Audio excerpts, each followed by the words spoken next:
It's always interesting to hear how people make money. You know, we live in a world where if you just put a little bit of your head down and you think about stuff and you come up with, you know, not only a solution to somebody's problem, but an interesting angle, you can really explode. And if it's unique enough, or like you said, even certain things that are very similar enough, you can really take off and be very successful. Oh yeah. Yeah, you have to have you have to see a problem and then figure out how to solve that problem. And it might not be in the United States. It might be in a different country. You might see the solution in a different country and then bring it here. You know, there's a company, Xiaomi, Xiaomi, that basically is an Apple clone in China, down to the interface. I mean, the product looks the same. The interface looks the same. You know, there's a million of them. There's Uber clones in India. So people come and they see what works, then they try and clone it in another country. I always think that's interesting when you say about things, you know, in another country. What our travel channel that we have, we get a lot of people from the United States as our main sales point, but we get a lot of people from I don't know, Oceania, I guess you would call it. Yeah. Australia, New Zealand. I think New Zealand, for some reason, is like, and it's really weird. You would think it would be Canada or the UK or somebody like that. New Zealand's like our number 2 country that follows all our stuff. And right. Yeah, I remember looking at the statistics and I'm like, New Zealand, is there something there? Is there something there that I could do? You know, the wheels start turning all the time. It's funny.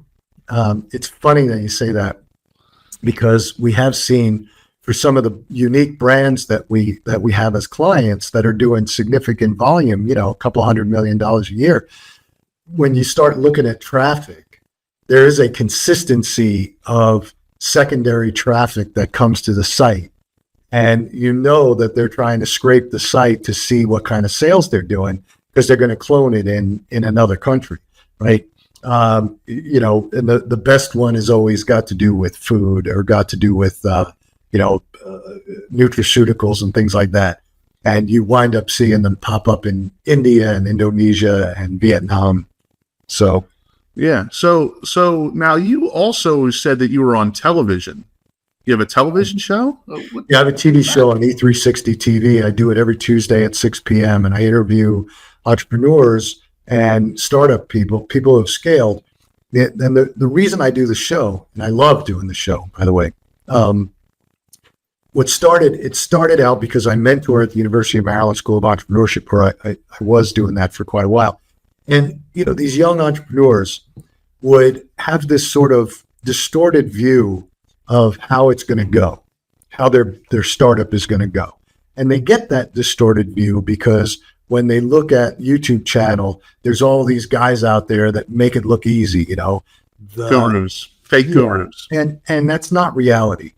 And so, you know, you can never tell. I'll never, ever, ever in my life tell an entrepreneur that he's got a bad idea. Never.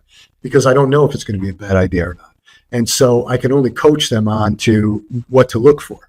But I would be mentoring some of these guys, and they all had this idea that they were going to put together a 10-page pitch deck, walk into a room with a bunch of investors, and walk out with a check. And that just never happens. Very rarely. Only if you're a guy who's already got 3 successful startups behind you, right? Can you walk in and get cash? So I said, you know, and we were doing some marketing for E360, and they asked me if I wanted to do a show. And I thought, you know, this would be a good way of getting that across. So I reach deep into my network, and I bring on people that have founded companies that have grown and scaled. And I bring them on and we talk about how they started, the obstacles they faced, the moments, the brick walls that they hit, the pivots that they had to go through, and all these different things. And there's a similar pattern, because the business plan you build today is not the business plan that's going to work, because everybody's had to pivot and adjust. Everybody has had to start out and try and find the customer to buy their product and make sure that there's an absolute market for your product and they're willing to pay for it. and what price are they willing to pay for it? So all these things we talk about on the show. And so we get a nice following, and we give a really good indication. We do it in a fun way, and it's very conversational, like what we're doing here, about how to start a business, run a business, operate a business, and scale a business. A lot of these guys have built $100 million, $200 million, $300 million businesses and exited out, which leads to another problem of, what do you do when you exit? But so we've been very good about bringing in all different kinds of people, super successful, moderately successful. We even talk about the failures. I'm very open about my failures on the show when we talk about, what caused them and how. And we talk about mindset, which we talked about earlier on in this show today. So we're just trying to give people a realistic view of what it takes to be an entrepreneur, what it takes to start a business. Yeah, there's plenty of businesses that took off like a hockey stick, but that's 1 in 100 million. The most businesses, you have to work really hard at it, and they take years and years and years to build, right? And so that's what we're trying to get across to them. So what is the importance of an exit strategy? I've heard you bring that up. What's the importance of that? I've heard a lot of things where people say, you start a business in hopes to maybe sell the business or to pass it on to your kids or something like that. What's the importance of an exit strategy? I'm glad you asked that. I have a friend, a guy named Vern Harnish, wrote a couple of books. One is The Rockefeller Habits. The other one is Scaling Up.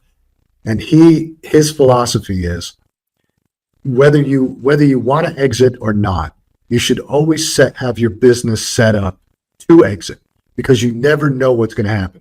You might some offer might come along that's too good to pass up. Your business should be structured and run in a way that it's easily transferable. You may run it for 20 years and then you want to pass it on to your kids, so it should be easily transferable. So all those pieces to your exit should always be in place from the time you start. Whether you're successful or not doesn't matter. Set your business up. So what does that mean? It means keeping that balance sheet clean, keeping your business in order, keeping your documents in order, setting it up in a way, the structure, whether it's an LLC or a corp or S corp, C corp, whatever it is, that's easily transferable to somebody else. Things like that, things that we don't think about when we set up a business. Sometimes we're just moving so fast to get going because it's really difficult to go back and get that stuff in order when you do get someone who's interested in buying your business or in acquiring you. And that you don't want to take a long time trying to fix that, or you'll spend a tremendous amount of attorney dollars and there's just no reason to do it. So, and then the second part of that is if you are successful for 20, 25 years and your kids want to come into the business, you want to be able to transfer that business to them in a tax-free way so that they're not burdened with, a big tax bill that they have to pay in order to keep going. So. Yeah, I remember, using that analogy, my father and uncle had a very successful construction business. In the 90s, they were doing $20 million in sales, not revenue, sales, which was good in the 90s. Sure. And a company came in, wanted to buy them, and I don't remember, and I don't think I was privy to how much it was that they were going to buy them for.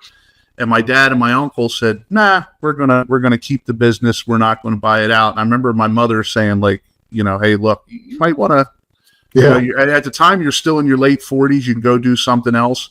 And they said, no. And about 5 years later, my uncle passed away of cancer, and the business went belly up.